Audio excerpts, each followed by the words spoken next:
Bonjour, je suis Caroline, créatrice de Mademoiselle Quincampoix. Aujourd'hui, je vais vous expliquer comment tricoter cette petite brassière iconique Jacquardie. Vous êtes prêts? C'est parti! Pour tricoter cette brassière, vous allez avoir besoin de la laine présente dans le kit, une paire de ciseaux pour couper votre fil, une aiguille à gros chat pour coudre la laine, une épingle à nourrice pour mettre en attente vos mailles, une paire d'aiguilles circulaires, une aiguille à coudre pour la petite étiquette Jacquardie qui viendra finaliser votre ouvrage, les petits boutons qui sont fournis aussi dans le kit, du fil blanc et des anneaux marqueurs. Donc dans le kit de la petite brassière Jacquardie, vous avez des pelotes de laine Fonty. Donc c'est la référence Aubusson. Fonty, c'est une des dernières filatures françaises. Avec cette laine, vous allez devoir tricoter d'abord votre échantillon. Donc l'échantillon, c'est un petit carré de 10 par 10 qui vous permet de vous assurer que vous avez les bonnes dimensions pour votre ouvrage. Donc c'est important de le tricoter. Si jamais en tricotant votre échantillon, vous vous rendez compte qu'il est trop petit, il faut prendre un demi-numéro d'aiguille au-dessus. Et si jamais il est trop grand, il faut prendre un demi-numéro d'aiguille au-dessous pour vraiment avoir 10 par 10. C'est parti! Donc on va commencer par monter les mailles. Donc il y a plusieurs façons de monter les mailles, mais celle que vous préférez sera la bonne. Donc on commence, moi je le fais en 3 mois, donc pour 3 mois on a 56 mailles. Donc c'est parti, je vous montre comment je fais. Donc 1, 2,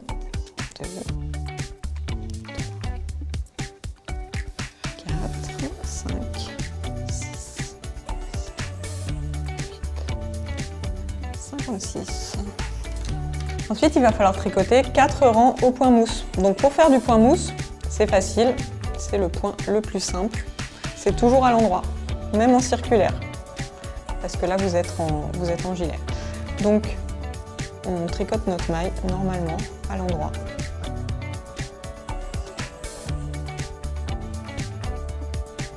Donc une fois qu'on a tricoté nos 4 rangs au point mousse, on va faire la première petite boutonnière. Donc pour faire la boutonnière, on tricote nos 2 premières mailles normalement à l'endroit. Les 2 mailles suivantes, on va les tricoter ensemble. Donc je pique mes 2 mailles en même temps et je les tricote à l'endroit. Et juste après, je fais un jeté pour créer le petit trou qui va permettre de laisser passer le bouton. Donc un jeté, j'entoure juste mon aiguille et je tricote le reste du rang normalement. À ce rang, vous allez devoir aussi placer vos anneaux marqueurs.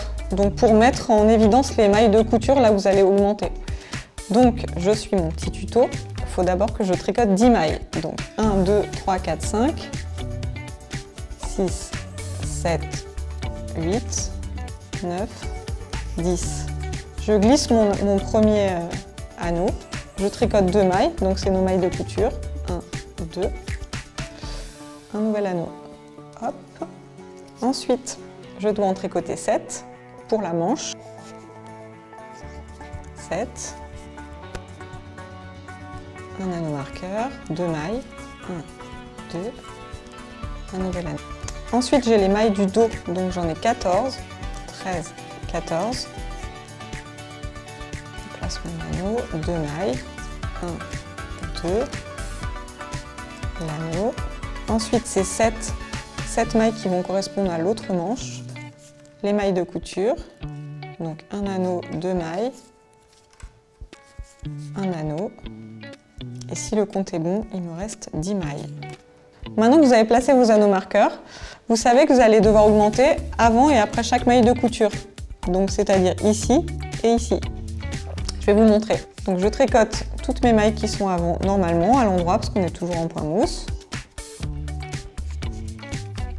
Et une fois que j'arrive à l'anneau marqueur, juste avant, je fais un jeté. Donc j'entoure mon aiguille avec le fil. Je passe l'anneau sans rien faire. Je tricote mes 2 mailles normalement. Je passe l'anneau et je fais un nouveau jeté. Et sur la fin de ce rang, on a aussi la boutonnière à terminer. Il n'y a rien à faire de particulier, mais on va arriver au jeté. Donc ici, c'est le jeté que vous aviez fait au tour précédent. Et du coup, on le tricote à l'endroit. Et vous voyez que ça crée un petit jour pour laisser passer le bouton. Au rang suivant, du coup, vous allez tricoter vos jetés pour pouvoir créer les jours des mailles de couture. Donc c'est parti. Vous tricotez vos mailles normalement jusqu'aux anneaux marqueurs. Et là, quand vous arrivez juste avant l'anneau marqueur, vous voyez votre jeté. Donc le jeté que vous avez fait au tour précédent et vous le tricotez normalement. Et ça va créer un petit jour qui va créer le raglan de votre gilet. et vous répétez jusqu'à la fin du rang. Du coup, vous allez devoir continuer à augmenter de part et d'autre de vos mailles de couture jusqu'au nombre indiqué dans le tuto et vous allez devoir mettre en attente vos mailles des manches. Du coup, ici, c'est votre manche. Donc vous voyez qu'elle est entourée par vos mailles de couture et ça, c'est les mailles des manches. Et c'est ça qu'on va venir mettre en attente sur une grosse épingle à nourrice. Vous tricotez votre rang jusqu'aux mailles des manches et après, vous venez juste les glisser sur votre arrête-maille. Comme ça. Ensuite, vous reprenez les mailles qui correspondent du coup au demi-devant et vous les tricotez sans prendre du coup celles des manches qui sont en attente. Et voilà. Du coup, prochaine étape de la réalisation de votre brassière, ça va être de tricoter le corps du pull. Donc pour cela, vous allez tricoter la hauteur indiquée dans le tuto. Donc c'est toujours à l'endroit parce qu'on est toujours en point mousse. Il n'y a pas de difficulté particulière sur ces rangs. Une fois que vous avez tricoté tous les rangs indiqués pour le corps du pull, il va falloir rabattre les mailles pour fermer votre ouvrage au niveau du bas. Donc pour rabattre les mailles, c'est super simple. Vous tricotez la première maille, normalement à l'endroit. Vous tricotez la deuxième maille, normalement à l'endroit aussi. Et vous venez faire passer, vous prenez la maille, la première, et vous venez la faire passer sur l'autre. Et vous répétez jusqu'à la fin du rang. Ça va vous permettre de fermer votre ouvrage et du coup, il ne va pas se détricoter. Du coup, ça vous fait une jolie couture sur tout votre ouvrage. Et ça, il faut le répéter jusqu'à la fin du rang pour fermer toutes les mailles. Maintenant, vous allez reprendre les mailles en attente qui correspondent aux manches pour les tricoter. Donc, elles sont sur votre arrête-maille et vous allez les transférer sur votre aiguille à tricoter. Donc, comme tout à l'heure, je vous ai montré. Vous les tricotez en aller-retour, toujours à l'endroit pour faire du point mousse. Vous allez prendre du coup votre pelote parce que vous avez coupé le fil tout à l'heure. Faites un petit raccord que vous allez rentrer plus tard. Et vous commencez à tricoter votre rang de manches, comme tout à l'heure, normalement à l'endroit. Du coup, sur les manches aussi, vous allez avoir des diminutions. Donc pour réaliser vos diminutions, vous regardez dans votre tuto à quelle hauteur de rang c'est et c'est super simple. C'est un peu comme tout à l'heure pour la boutonnière, c'est à 2 mailles du bord. Donc vous tricotez d'abord 2 mailles. 1, 2. Et ensuite vous tricotez les 2 mailles suivantes ensemble. Vous allez faire pareil à 2 mailles du bord sur la fin du tour. Et voilà, maintenant vous avez fini de tricoter votre petite brassière et on va devoir s'attaquer aux finitions. Donc les finitions, c'est super important parce que c'est ça qui va faire que votre ouvrage sera très joli. Donc c'est important de s'appliquer. Je vais vous montrer d'abord comment coudre la manche qui est ouverte ici. Donc pour cela, vous avez besoin de votre aiguille avec le gros chat, de fil et on va faire une couture bord à bord. Donc vous prenez du fil, on fait un petit nœud au bout. Et vous allez venir piquer du coup sur l'envers de votre ouvrage pour cacher un peu le nœud. Ici. Ensuite, il faut bien aligner et vous allez voir que vos mailles elles vont correspondre en fait. Pour vous aider, vous pouvez vous mettre une petite épingle au bout pour que ce soit tenu. Et là, vous allez faire une couture bord à bord en piquant dans chaque vaguelette du bord.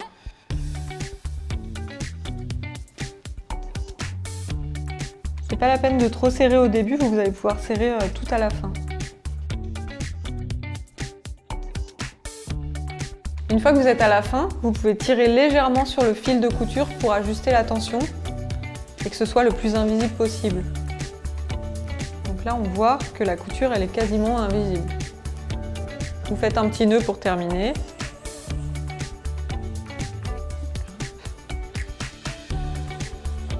Et maintenant, je vais vous montrer comment rentrer les fils. Donc pour rentrer les fils, on va retourner la manche pour rentrer sur l'envers. Donc le point mousse, il est similaire sur l'endroit et sur l'envers. Vous n'avez pas de différence sur le point. Mais du coup, là, on sait qu'on est sur l'envers parce que notre couture, en plus, elle est moins jolie. Donc pour rentrer les fils, vous laissez votre fil sur l'aiguille et vous allez passer dans quelques mailles, 3 ou 4, à l'endroit, comme ça. faut faire attention à ne pas trop tirer, sinon ça se voit. Et vous repassez dans 3 mailles, par exemple, 2 ou 3. Et là, vous pouvez couper.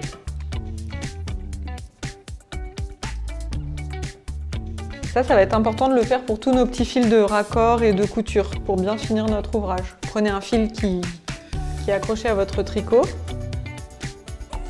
passez dans le chat de l'aiguille et pareil, il va falloir le rentrer dans quelques mailles. Donc là, 1, 2, 3, 4 par exemple. Vous ajustez un peu la tension pour pas que ça crée une tension. Du coup, ça va être important de rentrer tous les petits fils qui dépassent pour bien finir votre ouvrage. Voilà ce que vous obtenez une fois que vous avez terminé de tricoter toutes les parties, de coudre les manches et de rentrer les fils. Maintenant, je vais vous montrer comment coudre les boutons et coudre l'étiquette. C'est parti! Donc on va commencer par les boutons. Vous avez 2 boutons dans vos petits kits et on a préalablement fait 2 boutonnières, ici et ici. Donc vous prenez du fil blanc et vous passez le fil dans le chat de l'aiguille. Vous doublez votre fil et on va faire un petit nœud au bout. On coupe l'excédent. Et alors là, on va bien aligner du coup. Donc notre première boutonnière, elle est ici. On va venir coudre bien sûr le bouton en face. Vous prenez votre bouton et on va caler le bouton, donc en face de la boutonnière. Je l'aligne. Sur l'envers, je viens piquer et je passe dans les trous du bouton.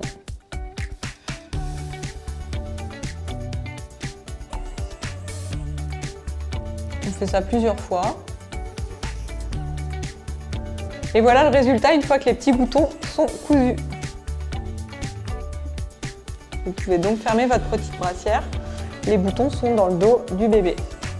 Maintenant, vous allez coudre votre étiquette. Donc dans le kit, vous avez une petite étiquette Jacquadi pour bien finir votre ouvrage. Comme les boutons sont dans le dos de la brassière, on va venir coudre notre étiquette ici. Mais vous pouvez aussi choisir de porter la petite brassière en cardigan avec les boutons devant. Et dans ce cas, je vous conseille de plutôt mettre l'étiquette ici. Donc comme pour tout à l'heure, on a besoin de fil, de notre aiguille à coudre. On fait un petit nœud, on coupe l'excédent. Elle se place ici. Donc on essaye de ne pas trop la coller au bord parce que sinon on risque de la voir sur l'endroit du travail. Donc ici, ça me semble pas mal. Donc je pique dans une maille et je pique dans l'étiquette et je coupe. Il ne vous reste plus qu'à bloquer votre ouvrage. Donc c'est une étape importante parce qu'elle va vous permettre au gilet en fait de conserver la forme même quand vous allez le laver. Donc pour cela, c'est assez simple. Vous prenez un fer à repasser, vous venez mettre un peu de vapeur sur votre ouvrage pour l'humidifier un peu et vous le faites sécher bien à plat. Comme ça. Et quand il est parfaitement sec, la forme elle va rester. Et voilà, votre petite brassière Jacquadi est maintenant terminée. Je vous la remontre. Donc vous avez l'avant de votre travail et l'arrière, avec la petite boutonnière. C'est vraiment un intemporel que votre bébé va pouvoir porter été comme hiver. Le kit est à retrouver sur le site de Jacquadi et j'espère que cette petite vidéo vous aura aidé. Maintenant c'est à vous de jouer.